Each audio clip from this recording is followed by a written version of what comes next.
मध्य प्रदेशची राजधानी भोपाळ येथे सुरू असलेल्या 67व्या राष्ट्रीय नेमबाजी चॅम्पियनशिप स्पर्धेत 50 मीटर प्रोन प्रकारात कोल्हापूर जिल्ह्यातील गारगोटीची सानिया सापळे हिने 2 सुवर्ण पदके पटकावली आहेत। तिने 50 मीटर प्रोन ज्युनियर ओपन स्पर्धेमध्ये कांस्य पदक व ज्युनियर सिव्हिलियन स्पर्धेत सुवर्ण पदक मिळवले आहे।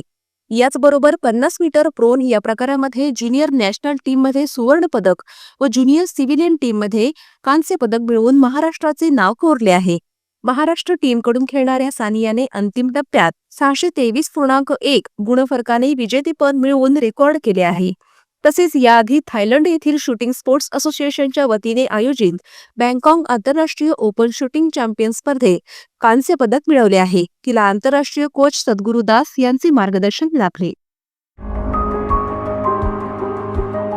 कैलासवासी Parvatibai Nanajkar memorial charitable medical society संचलित नानजकर हॉस्पिटल सोलापुरात प्रथमच मूळव्याध फिशर फिस्टुला लेझर सेंटर। खालील ऑपरेशन अल्पदरात केले जातील। नॉर्मल डिलिव्हरी रुपये 10,000, सिझेरियन रुपये 20,000, मूळव्याध फिशर भगंदर रुपये 18,000, अपेंडिक्स हायड्रोसिल हार्निया रुपये 20,000, गर्भाशय पिशवी काढणे रुपये 25,000। डॉक्टर सौ कल्पना नानजकर, फिजिशियन व सर्जन, दमानी नगर सोलापूर।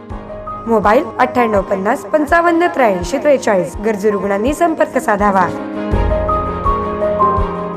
गेले 20 वर्षापासून आपण दमानी नगर येथे नानजकर मूळव्याध सेंटर चालवत आहोत। या सेंटरमध्ये आतापर्यंत एकूण 22,000 रुग्णांनी उपचार घेतला असेल आणि यामध्ये स्त्री रुग्णांची संख्या जास्त आहे, कारण का अख्ख्या महाराष्ट्रामध्ये स्त्री रुग्ण मूळव्याधसाठी जे फिरत असतात त्यांना प्रॉपर ट्रीटमेंट मिळत नाही किंवा प्रॉपर डॉक्टर मिळत नाही। पण आपल्या इथे सोलापूरमध्ये आमचं हे सेंटर आहे, हे खास स्त्री रुग्णांसाठी स्पेशालिटी म्हणून प्रसिद्ध आहे।